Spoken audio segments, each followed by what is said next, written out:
This is your struggle between surrendering to fate and fear of weakness, always fighting and causing chaos, disrupting the balance of the universe. Instead of reforming yourself, you attempt to change the gods. Imagine a perfect society where everything runs smoothly and harmoniously. People work together, support each other, and create peace and prosperity with only minor disagreements. Over the years, the core principles guiding this society toward success have begun to fade. Unhappiness, violence, and hostility are spreading, while compassion and benevolence are fading away. Society is drifting into stagnation, going through a period of decline. Similarly, individuals can also experience decline and stagnation. The term atrophy is often used to describe the loss of qualities we deem important. Some types of atrophy are natural and inevitable, like aging and death. But there are other forms of atrophy that result from choices we make, such as how we treat our bodies and minds. Here, atrophy implies the decline of morality and erosion of values like honesty, integrity, and moderation. From this perspective, a person in atrophy falls below the threshold of optimal morality, regardless of where that threshold lies. The issue of judging someone or something as atrophy in terms of morality is often subjective. For example, to someone with very strict moral standards, most people could be seen as in decline. But for those who are very liberal and expansive, atrophy may appear much less or in a completely different way. Therefore, morality is often a relatively subjective issue. Classical Stoics build their morality based on reason. They established a moral system focused on living in harmony with nature, or a principle that is rational and comprehensive. This video explores examples from Stoic literature on how classical Stoics assess decline or view a poor and degenerate lifestyle leading to unhappiness. From their perspective, someone living a life lacking virtue could be seen as declining, not living optimally. If you found this article helpful, please press the like button to help the channel grow. The primary goal of those who follow classical Stoicism is to live in harmony with nature. This has nothing to do with natural religion, living independently, or engaging in primitive philosophies. 1. Living in harmony with Zeus. From their perspective, the universe exists in a rational order. All events are purposefully organized, designed by a higher power, often referred to as Zeus. According to the perspective of those who follow classical Stoicism, Zeus created the universe along with living creatures within it, each species having its own characteristics and special relationship with the environment. Stoic philosophers recognize that humans distinguish themselves from other species through their ability to reason. In a universe organized by reason, humans are considered to possess a noble spirit because they can perceive the order of the universe through intelligence and can rationally choose an optimal way of life. Therefore, to develop, those who follow classical Stoicism believe that we should live in harmony with our nature, with the natural surroundings, and with fate, all of which are part of a plan that Zeus has arranged. According to them, if one does not live in accordance with nature, humans will fall into a state of moral decline and lose their nobility. For these reasons, followers of classical Stoicism have built a moral system divided into 4 basic virtues: wisdom, justice, courage, and moderation. Conversely, they also present a system of opposing vices, including foolishness, injustice, cowardice, and excess. The next section will explore some interesting and noteworthy examples of atrophy from the Stoic perspective on morality. 2. Battling destiny. Attempting to control fate is like building sandcastles on the beach, hoping the sea won't destroy them. We often wish everything would go our way, and when fate brings outcomes contrary to our desires, we often feel disappointed. We cry when we lose a job, get angry when we lose what we think is ours, and we grieve when loved ones pass away. However, regardless of our objections or disagreements with how things unfold, we are essentially opposing what Seneca calls the universal will. We argue against inevitable things by opposing the divine plan predetermined by Zeus. This can be understood as us challenging the gods, and surely will fail. The opening quote of this video comes from a letter Seneca wrote to his friend Lucilius. In the closing lines, he points out that those in decline try to change the gods rather than change themselves. Instead of reforming the gods, an impossible task that will surely lead to disappointment, we can only control our attitude towards them. This is the central focus that Stoics teach us. However, many seem to spend a lifetime fighting a battle that cannot be won, which is truly foolish and a vice that Stoics recognize. Why fight a battle that we can never win?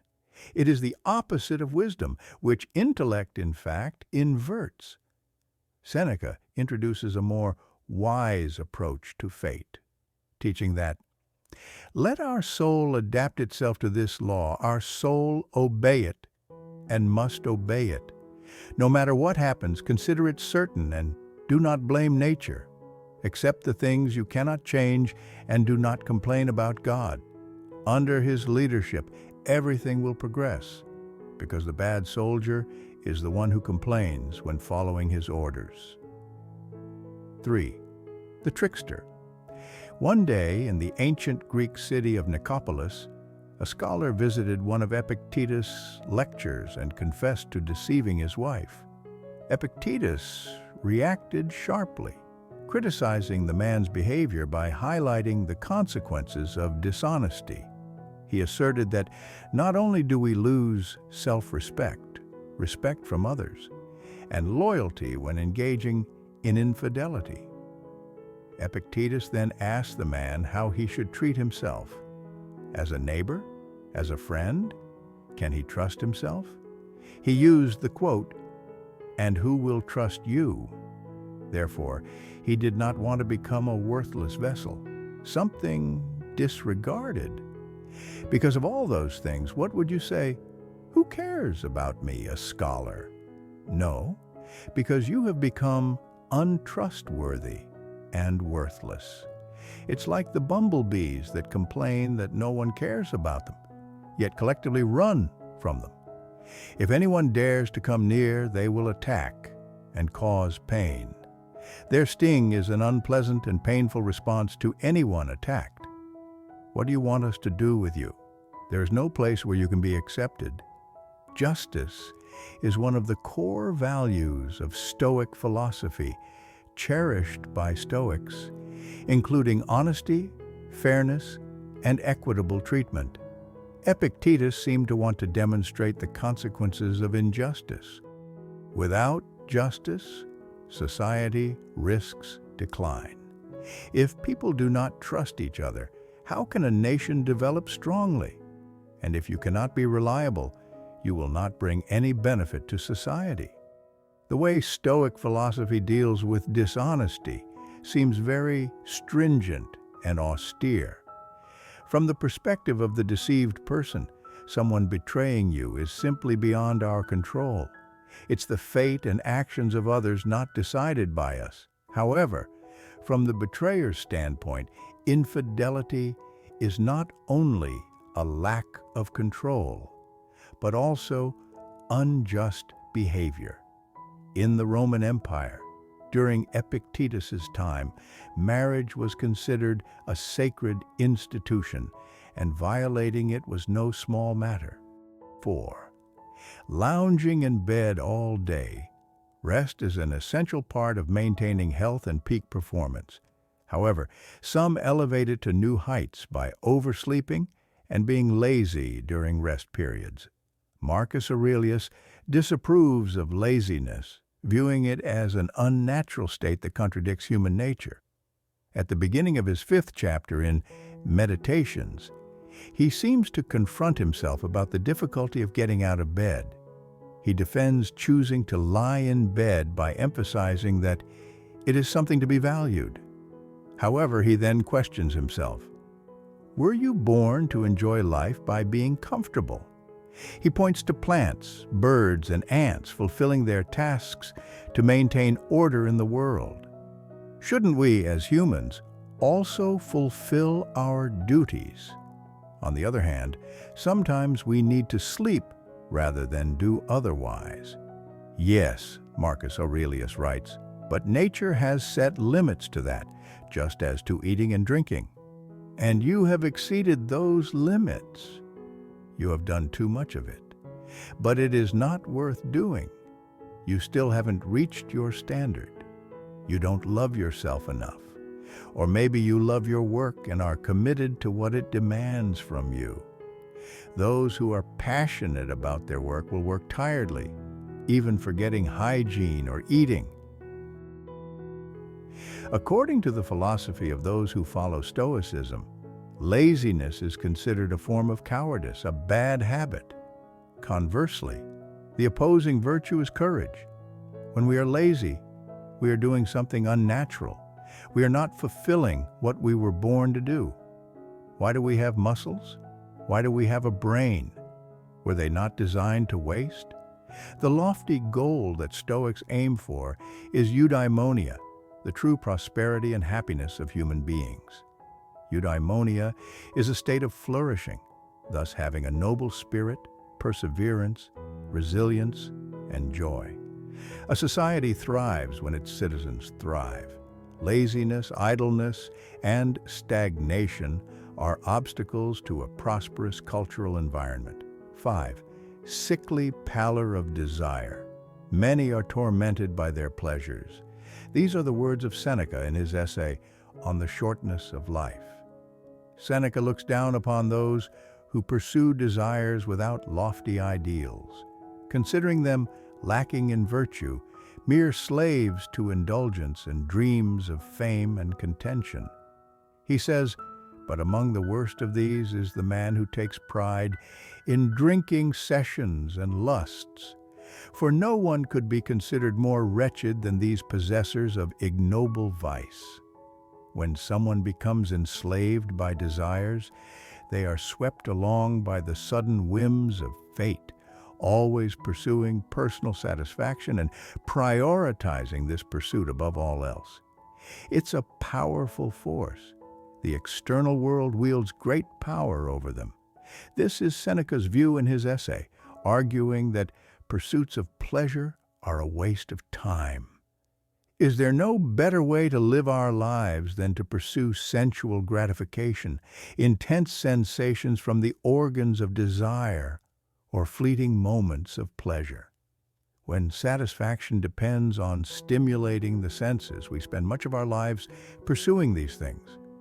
A major issue with this dependence is that what we need is often beyond our control. Thus, we have handed over the keys to happiness to fate. And fate is cruel. Sometimes it brings what we desire, but more often than not, it quickly takes it away. According to my quote, many, not pursuing a fixed goal and unsatisfied, often change, plunging headlong into ever-new plans. Some have no clear principles to guide their actions, and fate often leaves them lying down and ceasing to sleep. Therefore, when desire holds us, it is not only that we waste time pursuing pleasures, but also that we place our happiness under the control of external forces. Furthermore, pursuing desires is like a bottomless pit. It is never enough, and ultimately, we always need more to feel satisfied, making contentment more complicated and time-consuming. Our faces reveal a wan when we are tired, extremely damaged by overconsumption, and exhausted from pursuing too much. According to the Stoic philosophy, being enslaved by desire is a form of degradation because it makes us restless, insecure, and perpetually dissatisfied. It harms ourselves and often damages the environment around us. Corresponding to the virtue of temperance in Stoicism is its contrasting vice, excessiveness. Seneca warned that everything excessive is a fault,